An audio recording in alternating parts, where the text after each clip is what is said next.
This is the weekly wrap up presented by the Conversation Project.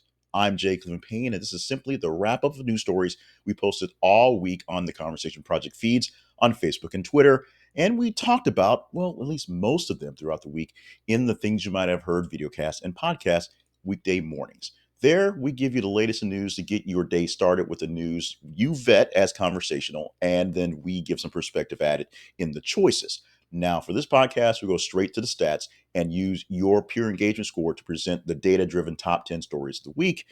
We also do give some perspective by revealing stories that were called the almost rans, stories not quite the top, rated from 11 to 15 on the week, and give some love to a story you gave pretty much no love to, dubbed the almost relevant story of the week. This week, that story happens to be listed at number 252. Get that right, 252. Make sure it's in its right place. And this is a story that gave no real consideration by you guys, but it's usually something that's kind of semi-important. And this one does strike me in the heart. So we'll get to that and give a little perspective of that one in just a bit. We'll explain how the feeds work and how your engagement scores runs the place for what we do here and giving us what the top headlines actually are in a bit. Plus, we have a story of the week. We'll take one of those top 10 stories and go deeper into that one. We'll tell you what that story will be. That's in another podcast called The Story of the Week. That comes after we finish up wrapping up all the editorial stuff for this one. You can email the show at theconversationinbox@gmail.com. And of course, visit our website.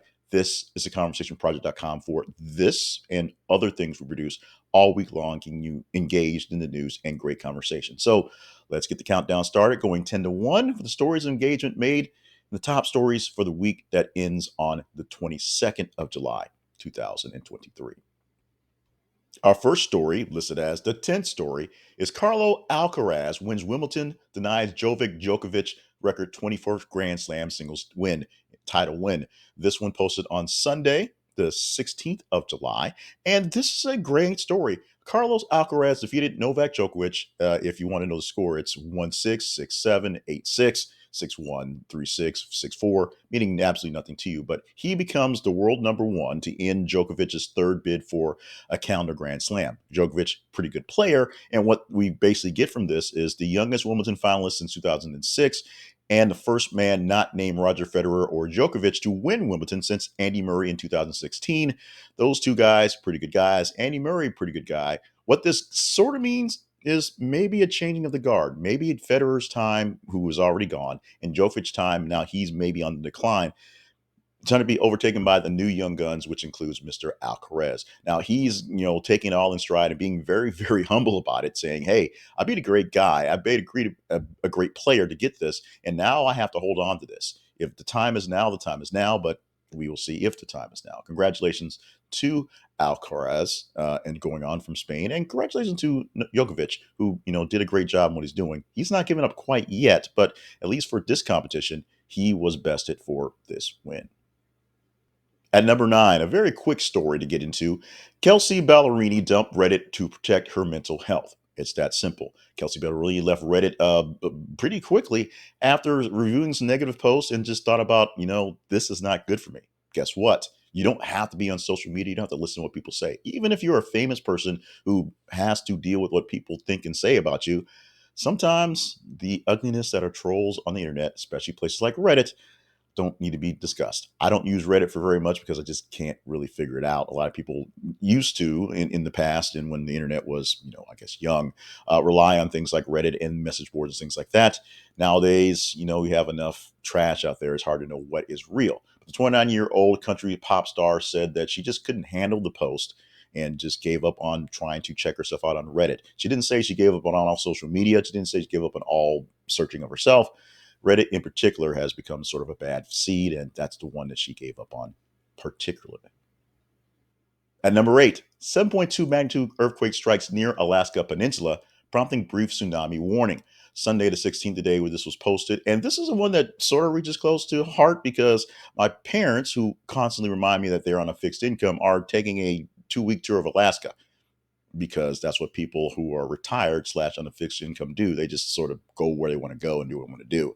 But a pretty powerful magnitude earthquake, a 7.2, struck near the Alaska Peninsula and had people late Saturday worried about a tsunami warning. Nothing came about, but this is one that got a lot of attention from you guys there. It's always weird when we see these earthquakes in odd places and the tsunami warnings near us. Yes, near the water, up way up there, big waves can be caused by earthquakes. So they keep an eye on things like that. It's not just Hawaii. It's not just the islands. It's literally the large island that is North America, where there are earthquakes and various tectonic plates all over the place.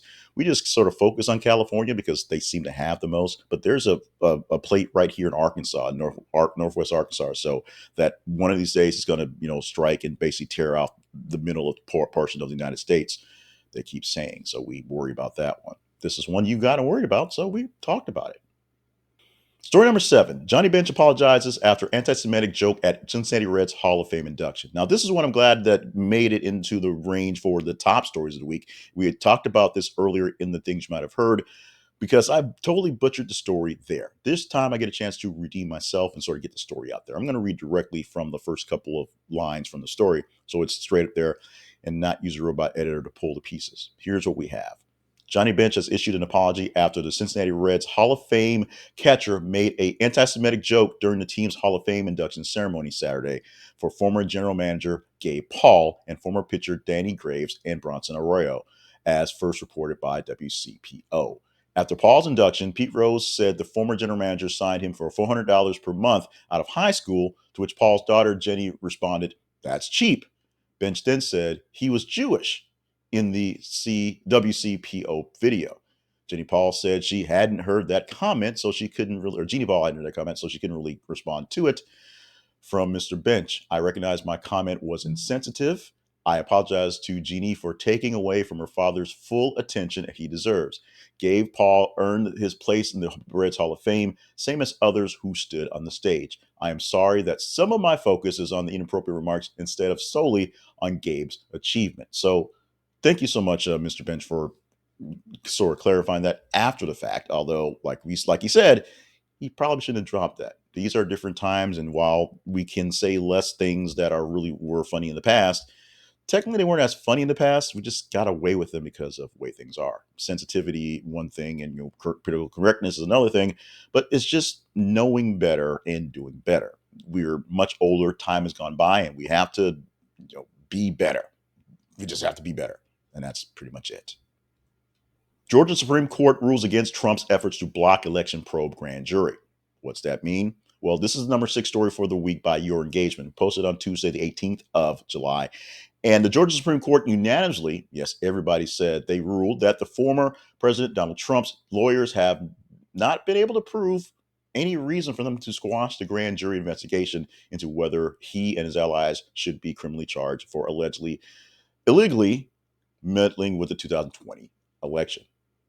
There's no proof that they should stop the investigation, so they say keep on investigating. This does not say that the grand jury will actually indict or choose to indict Mr. Trump. Will it be charged with this? But chances are pretty good that it's going to happen. Now, right now, he's dealing with one case that is done. That's E. Jean Carroll. One case that's being reopened, another E. Jean Carroll. And there's a case on the books right now for the documents case done by Mr. Smith that's going to come up somewhere between the beginning of the year and the election, which is not good for anybody, but it's going to happen. It's what's on the books. He may be indicted in 2 or 3 other cases, and we may find some more things out. He may just throw other things out at him that's going on. But for right now, the Georgia probe can continue. We expect an indictment or an announcement indictment sometime in the next couple of weeks, literally between now and September. We shall see. Rex Heuermann arrested in Gilgo Beach serial killings. This one posted on Saturday, the 15th of July. So this one is a lot of eyes attention to it from the past week and into the weekend. And one of the top stories for the entire week. Yes, we did post various different updates to it that got really dark really fast. Go check out the link for this story and check it out on your own for deeper details. But essentially, after decades of being out there, Rex Heuermann was arrested in these serial killings for three people connected to some killings. There's a fourth person that they haven't quite connected to yet, but they're working on. And because of his travel schedule and the way things work these days and having his DNA on file now, they're actually checking to see, as he spent some time in Las Vegas in the past 15 years, whether there's some unsolved mysteries out there could be connected to Mr. Heuermann, because the details are very similar. Now, what we're learning in the bigger scale of things over the week is, of course, his wife has filed for divorce. Had a really weird sort of home life, but he got the typical. Thought it was a kind of good guy. Didn't keep his yard very well. Has had issues with some stuff like that, but seemed like okay guy. And then there were some women who said seemed kind of like a creep. And now we know from the DNA from the pizza box, which is probably the most famous part of the whole story, Rex Heuermann is now, right now, literally on suicide watch as he's waiting for formal, well, he's been charged, waiting for the formal proceedings to deal with the three he's been charged with right now, three murders in charge right now, maybe a fourth there at Gilgo Beach, and maybe more over time. Story number four is one we did not actually cover. It popped up as a pretty high pick, but we chose some Donald Trump thing or something on the day that it came out. Sunday, the 16th of July is when we actually posted this, so it was pretty prominent for the Monday morning stuff. What we are doing right now is bring it up now because it's straight by the numbers, and we bring this up pretty often, actually. Unfortunately, I should say. A year after the launch of 988, advocates say it's saving lives. Check out the full story about the 988 suicide and crisis lifeline. Nearly 5 million contacts in the time it's been launched, 2 million contacts from the year before, according to the report by the Substance Abuse and Mental Health Services Administration. 988, of course, replaced the old suicide prevention lifeline.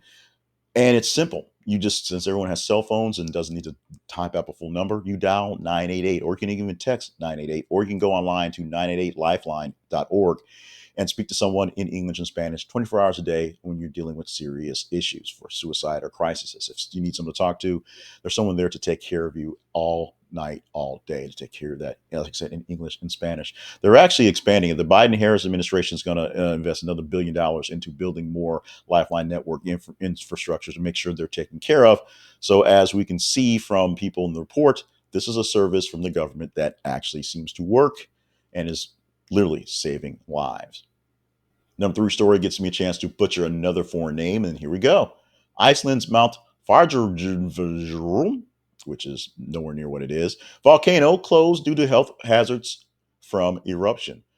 Big volcano in Iceland is erupting. That means lots of basically soot and smoke and black dust going to the air because of the health hazards. Number one, lava's bad. Number two, air is bad. They're closing off the volcano and closing off air nearby because of what's going on. This is a big tourist spot for people to see. It's falling dramatically since police have, of course, closed it off because they don't want people up there. 17 people visiting the day after they got the thing, compared to 2,000 or 4,082 over the entire week. We'll see whether this thing opens up and whether you guys will respond to it. If we do get that into a news story, we'll put in there. And as the feeds work, you tell us what to talk about. And then, of course, on the things you might have heard, I get to choose those things. We'll explain that more deeper as I get into the promo part about what we do. But right now, this story got a lot of eyeballs, a lot of attention. Number three story for the week. The number two story was a sad story that became a head scratcher, that became a what the hell type of story. You all heard it. You all saw it. It's the number two story. So a lot of people here responded. Pretty big. Carlee Russell found missing Hoover, Alabama woman returns home. This is what we posted as she came back on Sunday, the 16th of July. And throughout the rest of the week, there were plenty of updates, but this was the one that caught the biggest attention. So this is one we're actually going to work off of. You can go through our feeds and go through our posts for things you might have heard and see some updated links, and just search for Carlee Russell, because Carlee Russell did a lot of searching on her own. And that's what basically turned us into all sorts of mayhem and just weird, it shouldn't be mystery, but just really, really bad stuff. Her full name, Carithia Nicole Russell. She was taken to the hospital when she showed up on Saturday night, just walked at home to a parent's house and was there. Of course, days prior on Thursday, she stopped by a truck stop to pick up some stuff and get gas, made a 911 call about a toddler who was walking on the highway. They heard screams. The phone was dropped. Police came and saw her car. I think her car was actually even running, if you will. Keys in the car, everything but her phone out there. So it seemed like something had happened. She comes home on Saturday. She gets checked out. She's apparently okay. However, what led up to this and where we are now is a whole bunch of crazy. It's number one, she spent a lot of time searching beforehand on, the movie Taken, and do you have to pay for an Amber Alert, and how can you get away with being gone for a couple days and things like that. She bought a whole bunch of snacks that were not found in a car, as if she was just kind of hanging out someplace. Her behavior at work was kind of erratic. And like we said, she just sort of disappeared and came back and hadn't quite spoken to police, at least at the time that we're doing this recording. As far as you know, past Thursday, early Friday, she had not talked to Hoover police again yet, although they had a pretty, pretty unhappy news conference about all the stuff they found. What this has turned into for a Black Twitter sort of viewership is why this woman had to make it worse for Black women who already have problems being, cared about when they get kidnapped or things happen to them, by faking a kidnapping and faking that something happened to her. And the second one is that this young lady needed some help and needed someone to kind of be there to intervene with this. And hopefully she'll get some help and some intervention moving forward. We shall see how this comes out, and we will actually come back to Carlee Russell a little bit later in the show. So now what we have is the number one story of the week, and we give this a little extra fanfare, a little extra pizzazz to kind of show what the numbers are. This story was essentially a return to the story that was very high last week. The story actually had an engagement score of all the stories we had this week, of all 252 stories. This story it took all of 65.83% of everybody's eyeballs all the week. This one, basically, everybody that responded to our feeds had a look at this one. It is obviously leaps and far the biggest story that we posted this week. It is more engaging than the story we just did with Carlee Russell, even though that was pretty big, by about 204%. It was more engaging than the story at the very bottom, the almost irrelevant story of the week, by 5,156,900%. Decimal points in the wrong spot there. So yeah, 5 million more people cared about this story here than the other story, which actually people should care about. We'll get to that in a bit. What is this headline, and what is this menace to society that people were all enthralled in this week? Headline for story number one: Miranda Lambert stops concert to call out a group of girls for being more worried about taking selfies than watching the show. So not a good week for Miranda Lambert. Not a good week for people. Well, actually, pretty good week for us, because we got a lot more comments than normal in this story because of the big thing. A lot of more people than have been responding lately apparently hate Miranda Lambert or did not like her show. In fact, I brought this up with some folks I know around here, and they all either hated Miranda Lambert or did not like her show.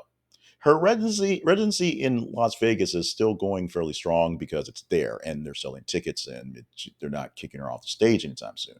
However, on one particular night, Miranda Lambert was a bit fed up with some girls up in the corner who were just taking selfies and not exactly watching her perform. So she literally stopped the music, stopped the show, said, hey out there, what's going on?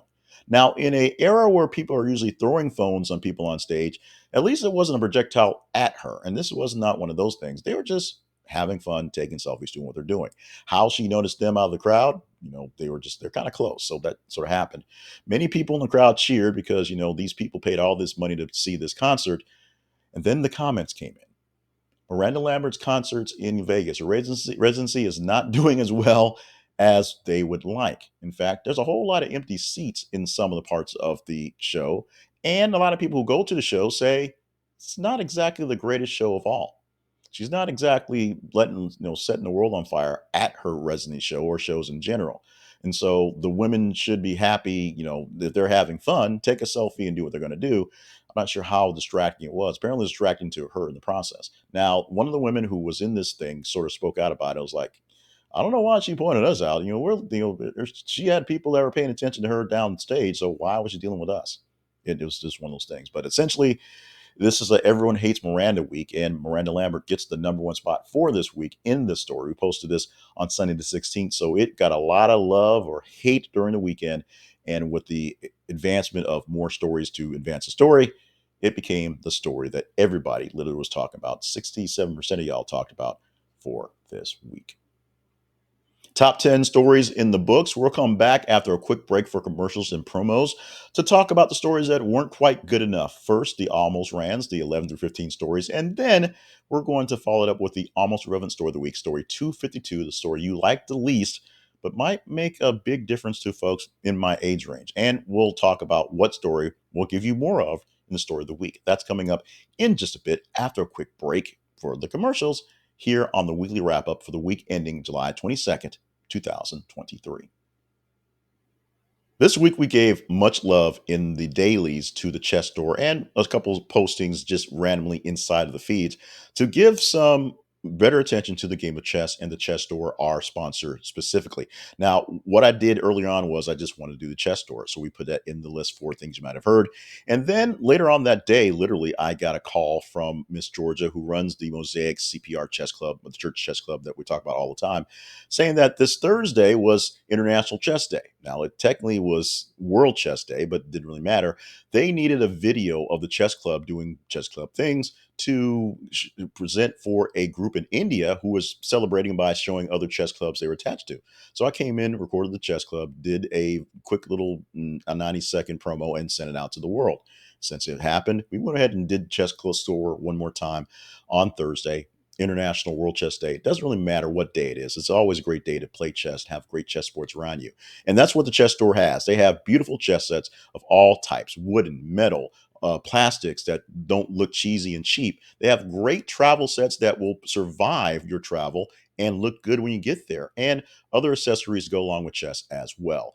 If you've not been into the game of chess for a while, now is a great time to get back into it because chess is popular. Trust me, the background and the drama in the chess world, it's better than any reality show that you could see, and it's actual reality.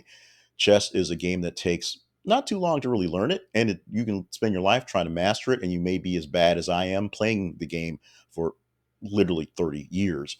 But you will love chess, and you'll find my biggest find is the joy I get in watching my daughter, who has taken chess and actually beats me pretty much every time we play at this point.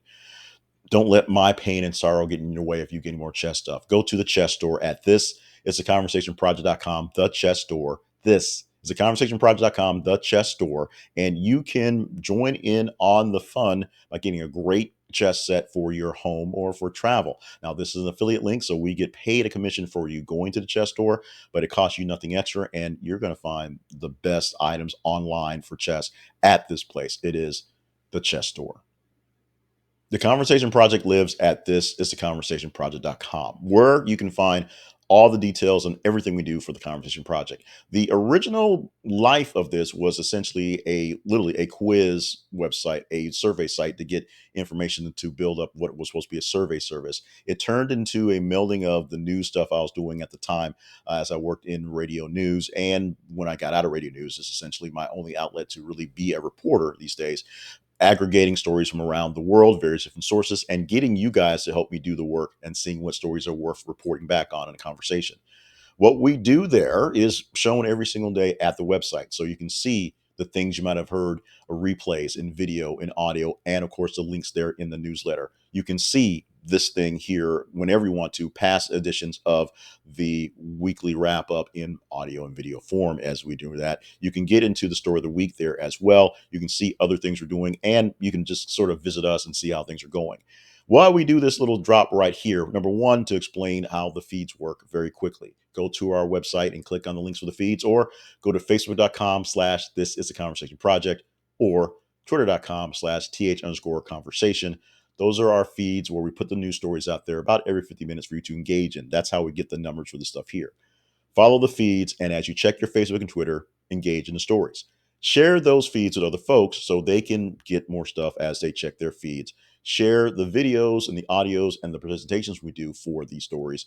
And most importantly, if you think we're providing good value, help us do more of it. Go to our sponsors page. Those are commission sites, so we get commissions off those buys. And our partnerships page, which allows you to literally directly help us in the process. We need your help. We want to get this thing going. We can figure it out, but we can do better if you think we're doing good to whatever. And the most important thing, of course, is to email the show at theconversationinbox@gmail.com, because then we know what we're doing well and what we're not doing so well, so we can work on that. So check us out at thisisaconversationproject.com. Follow the feeds, email the show. Check out our partnerships page if you think we are worthy of your support. It's time to present the almost rans. These are stories that didn't make the top 10 because they're stories 11 through 15. They came close, but not quite in range. Story number 11, Donald Trump dominates turning point action straw poll at 85%. This is one of those, and water is wet and the sun is hot type things. The 2024 version of the Turning Point Action Committee meeting went all sort of nuts. We're not going to spend a lot of time on the story, but he got 85% of the poll as, he should be president. Number two, Vivek Ramaswamy, basically not. Far number third, Ron DeSantis. At number 12, BB Rexa phone throwing suspect allegedly said he tried to hit her because, quote, it would be funny.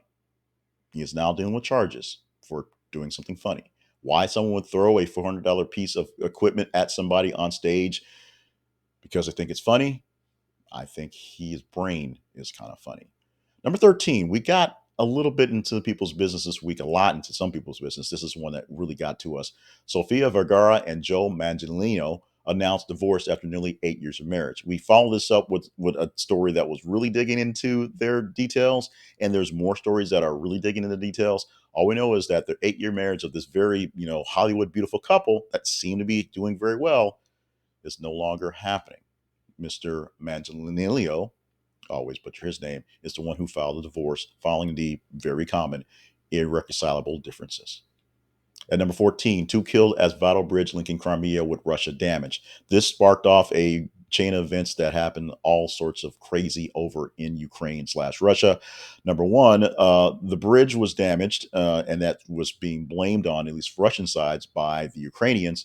And so the Russians dropped out of the deal that allowed the Ukrainians to get their grain out of Ukraine through the Black Sea and onto other ports. So basically choking off a support system and choking off food for the world.